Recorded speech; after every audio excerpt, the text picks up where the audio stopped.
So 1311 is based off on a personal project of mine again. So I work in healthcare, and I had a patient. I experienced a sad event where I was taking care of a patient who sadly passed away during COVID, and it affected me so much just because he thought I was his daughter, and that was the time when no family members could go inside the room. So I was the one. I was the last person that he saw, and he thought I was his daughter, and he was basically saying these things that he wished he told his daughter, and I was like, oh, this is affecting me a lot. What's up, everyone? Welcome back to the Film Goals podcast. Today I'm with the one and only Fran Padunan. Hi. Welcome to the pod, finally. Thank She was too you. busy for me, but that's okay. That's my angel of love. So Fran is a filmmaker. She's a producer, director. You did some acting too, right? I don't want to talk about those days. Oh, we're going to talk about everything, though. No. So, well, let's start at the beginning then. Like, what got you into filmmaking? You brought up a memory that I forgot that I had. So when I was younger, I did not had like cable at the time, broke girl status. Same, yeah. Yeah. And the only VHS that we had back in the day was Titanic. You know those two VHSs? Mm-hmm. Yeah. I remember watching it as a kid, and I was always like so fascinated about it. I was more fascinated about the set design because as a kid I thought it was real. You know what I mean? Like, yeah. Did you know what set design was, or was that just like I didn't know at the time, right, what it was, but kid, to me, I was just like, oh, this is real. Like, and then years later, it's like when you learn more about TV, it was never real, but it was real. Titanic was real, except for the love life thing. But James Cameron worked a lot, like even with intricate details in that movie. Yeah, that's what inspired me. I think James Cameron inspired me to be a filmmaker because I was like, that was a lot of work and there was a lot of thought in it. Because there's specific scenes in Titanic that happened in the actual Titanic and that he put there. Mm-hmm. So I thought that was cool because I was like still obsessed with Titanic. Were you obsessed with Leo, or was it just the movie itself? The movie itself. Okay. I did not pay attention to Leo as much. Okay. I was more like, what? Like, why is this ship sinking? And I didn't know about the sex scene till like later because I remember my mom was like, hold up, pause, turn off the TV, back in the day. And then like she'll like turn it on and then I'll be like, what did I just miss? So like, I think like years later, I don't know how old I was when I first watched it.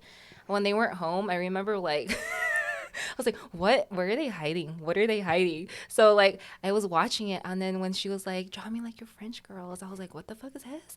And then I was like, oh my god, she's like I'm Ilocano, Filipino, so I'll be like, labos means naked. I'm like, oh my god, she's labos. And then I'll be like, oh my god, what is that? Because I didn't know what sex was, and I don't know why like he was sweating in the car, like especially the hand part. Yeah, I didn't get that, and then now I'm like, okay, Leo.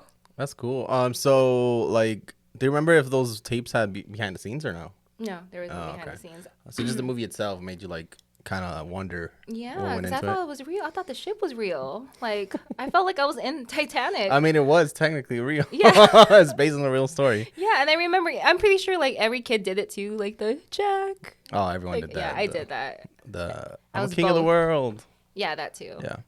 So, when did you start taking, like, filmmaking? Like, when did that become a thing? Like, when did you want to actually pursue it as a career or whatever? So, I think I was in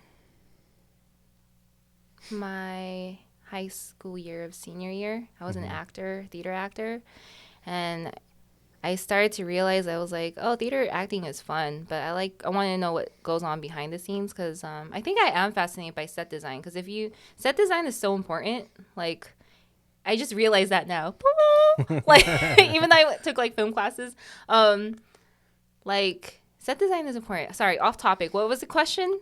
My ADHD is coming out. What was like, when did you decide to, well, you said high school when you were in theater class. It was in high So school. when did you decide to like become a filmmaker or like decide to go in that path? So I wanted to be a filmmaker after college, but then like, Filipino parentals be like, you should be a nurse. So I joined the medical field, hated it. I'm still in it.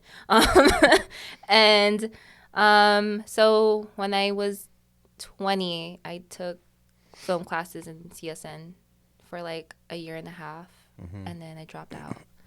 I Why? only knew, because I was still living with my parents at that time, and they were just like, "What can you do with an art degree?" kind of thing, and I was just like, "Fuck, I need to pay my bills." Like I had bills at that time, Yeah. you know, adult life. But then I was like, you know what? Like, why can't I just do both? And then I still didn't graduate. Sorry, CSN. What were you taking, like? Videography. Like for your career? Yeah. Okay. What I, about? I thought you were in the medical field. Yeah, I mean, taking. Were you going for nursing? Yeah, Or what no, I was okay. going for psychiatry. Oh, okay. Yeah, I want to be a psychiatrist.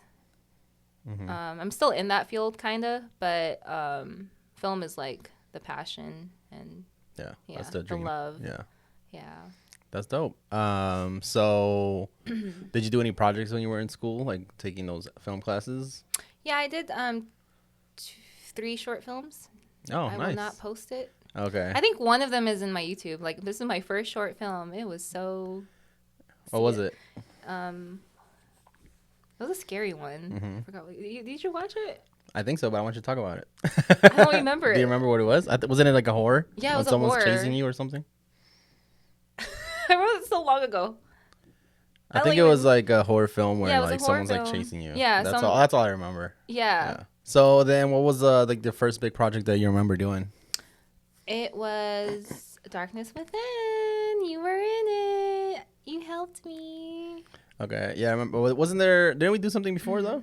We did 48 before. We did the 48-hour film festival. Oh yeah, we did. Yeah. We did do the 4. That's how That's I where we met met, you. yeah. Dude, can I tell them how we met? Sure, I think. Do you remember? I don't remember. Do you remember we were at Madhouse Coffee? Oh yeah. Yeah, this guy like randomly came up to me. Didn't even say your name. You didn't even say your I did name. say it. No, you don't remember right. I don't remember, but you were just like, oh, so You don't remember correctly. bitch, don't gaslight No, me. no. Because you said I didn't introduce myself, but I did. I don't remember. I said, "Hey, I'm Brow's friend." He told me you're producing or something like that. I don't remember that part. And then you said something else. I forgot what you said. I don't remember that part. Maybe it was too noisy. I don't remember, but I do remember I do remember you saying like, "Oh, so what do you do?" And I'm like, I'm gonna help produce." And then I was like, "Who is this guy talking to me? Like, why is this guy talking to me?" And then like you kind of like no, I think Bryle came up to you, and I was like, "Oh, that's Bryle's friend." Sorry, and I was like, "Okay." So yeah, we did the 48-hour. That was cool. I forgot which movie. Oh, it was the fish movie that we did. The fish comes to life. And Yeah. I forgot what it was called. The Unlucky Ones. The Unlucky Ones. Yeah, Yeah. I'm laughing because you'll always say it's the fish movie. It's a movie about a fish that comes to life. It's a buddy film. It's a buddy genre. fantasy film, I guess. Yeah, but you're like, it's that fish film. So that was cool. And then let's talk about Darkness Within. So what inspired you to do that? Because that was like a dark. It was pretty dark. Yeah, it was pretty dark. But I it went was through like it was shit. really good, like psychological. And then there's no dialogue. It's all music and Yeah, it's all a bunch of like visuals. metaphors. Sorry, I didn't mean to interrupt No, go you. ahead. I feel bad. Go We're ahead. just like over talking. Go. Yeah, no, I went through shit. You know, like everyone goes through shit. I'm all 50 Shades of fucked up. So, what? Yeah, I was going through like a major depression in my life, but also like a rebirth in my life. And I was like, okay, how do I cope with this depression? So, depression. I was like, I'm going to make a film about it. So, that film helped me pull through in life. And I, from this day, I'm so grateful for everyone that participated in that project because it really meant a lot to me that everyone was able to do it with me, and I couldn't thank them enough. They were the best actors and best crew. You were part of the crew and an actor, kind of, with his hand model. Oh yeah, I forgot about that. So talk a little, because there was a lot that went into it. So talk a little bit about like the different like visuals that you represented, because it was more than just depression. It was like alcoholism. There was a bunch of different things. Yeah, there was alcoholism. There was depression. There was narcissism. There was bipolar. Mm-hmm. There was anxiety, and it's just all metaphors of like.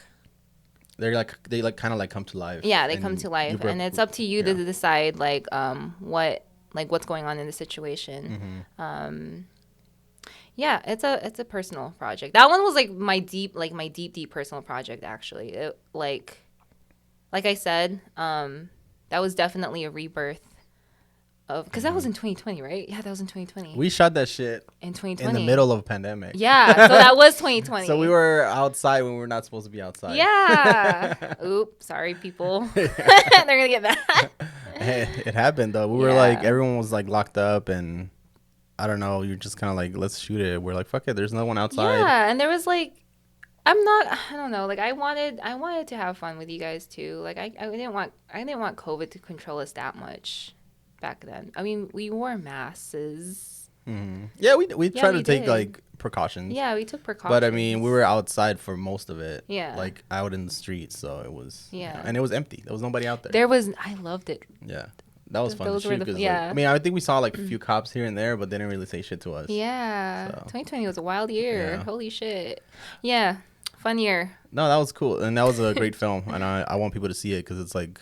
You helped me with some shots too, which I really love. The shadow shot. Mm-hmm. It's my favorite. Chef's kiss. The best shot in there. No, that's what Angel's kiss. No, there's a lot of stuff that's really good in there. So yeah, and then you did Peter's Road. Mm-hmm. Talk about that one. What was the inspiration for that? So damn, this is getting hella personal.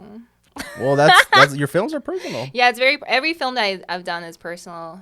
Not trying to be dramatic or anything. So I lost a child. And it was very hard for me to cope too. Like that's another coping film that I did.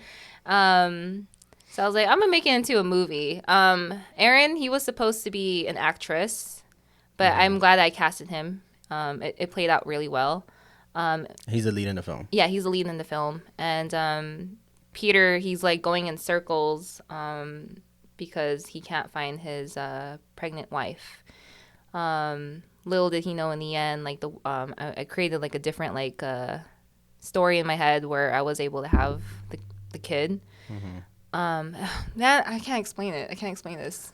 Like. Yeah, you want me to help you? Yeah. So it's basically about this couple's in a car accident. Yeah. And metaphorically. And the guy dies. I died. Yeah. And then. He's kind of searching for his wife because like there's like no trail of her, so he's searching for her. Yeah, he's searching. And then for there's her. like a twist at the end. Like we don't have to give the twist. Like people can go watch it. Yeah, you guys can watch it. Is it out anywhere? Yeah, it's on YouTube. Yeah, so Peter's Road on YouTube. But basically, yeah, you're kind of like, you know, he's kind of trying to find his wife, but there's that twist in the end, and that's how does that relate to like your situation? So in the end, I mean, spoiler, but in the end, she moved on, and I have to move on from that. Yeah. So that was, yeah. That's cool. I like that you're using like your art to, you know, kind of express yourself and kind of have these feelings, like an outlet for your feelings. Yeah. So I like that. And like Peter's Road, talk about the process of creating it because you guys did it in the snow. Oh, we did it in the snow. You did it in the snow. Yes, I forgot about that shit. I have so talk about funny videos of him. So talk about how you shot it. What was like the you know the visuals and all that. So I'm more of a gamble person. People have to run. Like that's just how my directing. Running. Well, actually, there was a lot of running. That is a lot of running. That's my directing skills, though. Like that's my way of directing because I'm like you got to be in the moment. So it's like you got to walk through. You got to walk through life with me, man. So that's. Wait, what was the question? Just talk about the process of creating that film. Because you decided to shoot in the snow, so I'm guessing that was like a hard thing to do. I don't like. So I was thinking because I don't know why I chose the snow actually. Why did I choose the snow? I don't know. Hold on, let me think. Hold on, don't put that there. The reason why I chose the snow was because I didn't know where to shoot in Vegas. And snow for me represents coldness, alone, like feeling alone, feeling blue, and that's what I was feeling at the time. Yeah. I think that's why you shot making me go deep here. Psychiatry. And how was like the production itself? What do you mean by that? Like how was the shooting in the snow? Did you like it? Did you hate it? Oh, so at first I didn't. Even though I chose the destination, I did not like it because I'm anemic. I get really cold easily, so it was a challenge. Everyone seemed to be doing fine, but my ass was just like, it's fucking cold. And I'm like, why the fuck did I choose the fucking snow? And I was like low key like, what did I do? Like I just self-sabotaged myself. But I wanted to make it work because everyone came in. It was in Bryan's Head, Utah. They made the drive, and I thought that was nice too of them to be part of that project. Yeah, like everyone pulled through. I loved it. I loved every second of it. It was fun. I love planning. I love pre-production because I'm able to like plan everything out. So that's what we did, and it just like everything that I was crossing on the shot list, it was coming through. It was coming to life. Yeah, that's dope. Yeah. So after we did Peter's Road, I came to you and Brian with the 14 Days Anthology, and I kind of told you what it was about. You know, it's about a few different stories that have to do during the pandemic or deal with the pandemic, and then you did 1311. So just talk a little bit about what the film's about and all that. What inspired you to do it? So I thought it was a cool concept that you came up with. So I was like, yeah, let me help out Angel of Love Contreras. So 1311 is based off on a personal project of mine again. So I work in healthcare, and I had a patient. I experienced a sad event where I was taking care of a patient who sadly passed away during COVID, and it affected me so much just because he thought I was his daughter, and that was the time when no family members could go inside the room. So I was the one. I was the last person that he saw, and he thought I was his daughter, and he was basically saying these things that he wished he told his daughter, and I was like, oh, this is affecting me a lot. Damn. Yeah. And then like when he let go, it affected me a lot. When he let go, I was like, okay, like how do I like recover from this? So yeah, and then when you asked me that, I was like, okay, I guess I'll create a film that I experienced at the hospital. But you guys are able to see what I was going through during COVID. So yeah, can't wait for you guys to see 1311. That's awesome. Yeah, and then just talk a little bit about the production because we went out to LA to do it. Oh yeah, we went to Burbank, California. Was it LA too? Burbank. Yeah, LA, Burbank. Yeah, we went to California to shoot there. Fun process. We had like a hospital set and everything, and like I said, everyone came through, like cast and crew. I was like, you guys are so nice. I love you all. Yeah, and everyone did great. Everybody. The main actor, Michael Scott, he was there for like the whole not the hospital thing. It was great. Yeah. Yeah. Michael was good. So good, yeah. He was so good. I can't believe you remember all that dialogue because you wrote a lot of dialogue. Yeah, I had to cut it. So I'm the type of person that shows more action, like the type of director that shows more action than dialogue. That's my directing skill because I feel like actions speak louder than words. That was still a lot of dialogue. Yeah, true. Because he had a monologue that he kind of that was really good. But you really helped out with that project, and I was like, "Yay, Angel! Okay, skills." Because I remember when you were like, you know, my gimbal walk. Yeah. You know what I mean? Like I was like, "See, there's my directing." Your style. Yeah, Your style that's my directing walking, style. Talking. And then I would just remember you're just like, God damn it, Fran. Like funny in a funny way. Yeah. So that film's coming out soon. Can't wait for people to see it. Yay! So let's talk about what you just finished doing, which is the 48-hour film project. What made you want to do it, and talk about the process? So Brow convinced me to do the 48 as a producer, and I was like, okay, sure. It's like do you want me to be honest? Because I was like on the phone call, I was like, hey, like no, I like when I got the call, I was like, hello. They're like, hey, this is 48 headquarters. Do you wanna be the producer? We're gonna like schedule an interview. And I was like, shit, sure. And so do you just so what is the thing? So you just like fill it out online? Yeah, I filled it out online, not expecting anything because I was just like, okay, whatever. If it happens, it happens. Yeah. And then it happened. I was like, oh, okay, cool. So when they reached out to me, like they interviewed me, and I was like, okay, I don't know how to do this. This is my first time. I was like low-key nervous. I was still nervous during everything.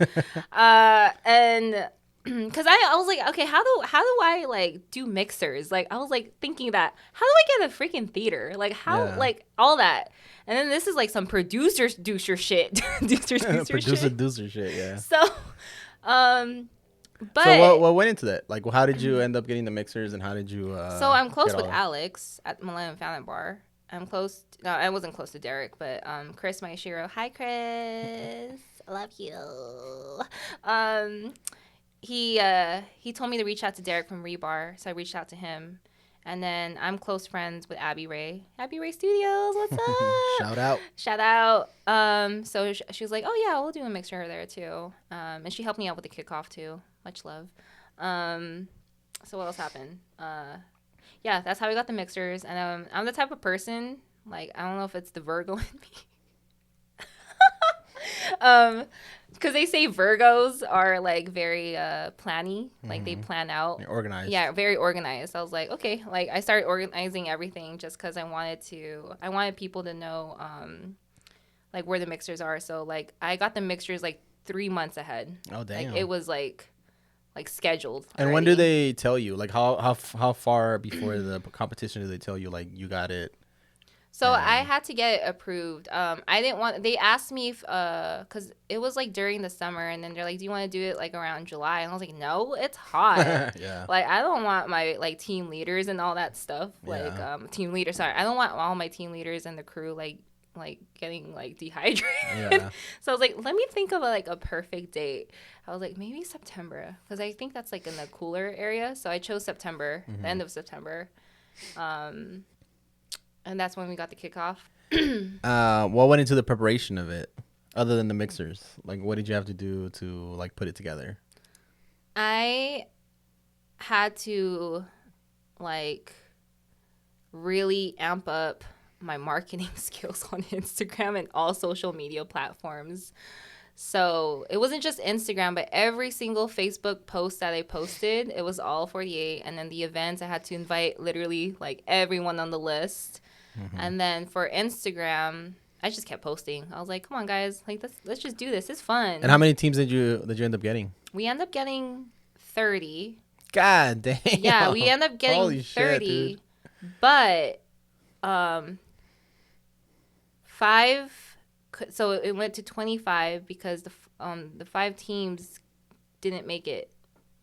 And then 24, 23, 22, let me do my math here. 24, 23, 21, 28, 19, 18. And then 6 teams got disqualified because they turned in late. Oh, but they still did the competition. They still did the competition. Damn, that's a lot of teams. Holy shit. That was a lot. And what did you think? Like, were you worried, or were you like, is this more work? I was worried just because of like I made a deal with Beverly Theater. I was like, I promise you guys, I'm gonna get 400 to 500 people.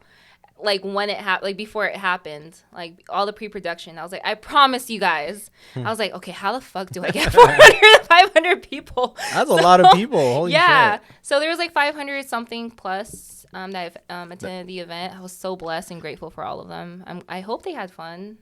It was fun. It was a fun event. Yeah. There was some good films. Yeah. Okay. No, you did good. You and Browell did good. So. Yeah, and I'm really, really proud of like the Las Vegas community, because I was like, this is like some good shit. A lot of people showed up, and it was a lot of good films. Yeah. I watched the films after, and I was like, this is like, Vegas is like, I was like, yes. We in here. Let's we in go. here. Let's I didn't go, do it, but I'm Vegas. in there. I'll take credit. I said I wasn't doing it, but I'll take credit. Yeah. I was like, LA who? We're in here, yeah. New York who? Oh, sorry, LA and New York, because I'm close to them. Okay. I love you guys. The producers there. Yeah. I love you guys. Okay. Yeah, I'm close to them. Cool. Also, did they like train you or anything, or like? Yeah, so I was talking to LA, New York, Reno, DC, who else was it? Texas, and that's all. Jacksonville. So I was talking to all of them on the group chat on Zoom. Like, I was a new one, and all of them like has done it for years. So I was like, okay, y'all gotta teach me how to do this shit, because I don't know what the fuck I'm doing. Yeah. And I took advice. I mean, I took their advice and whatnot. They were very helpful. I love you all. Because I really just wanted to represent Vegas.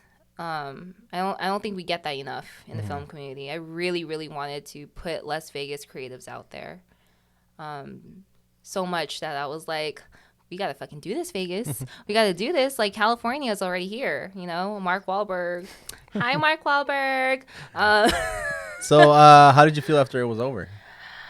Overwhelmed, Yeah. but like complete at the same time. Does that make sense? Yeah. Yeah, because there was a lot of planning, and there was a lot of like, not gonna lie, there was a lot of stress into making the 48 happen. A lot of work. A lot of work. But I was completely in love with every single process. I do accept feedback, so just let me know what I need to work on.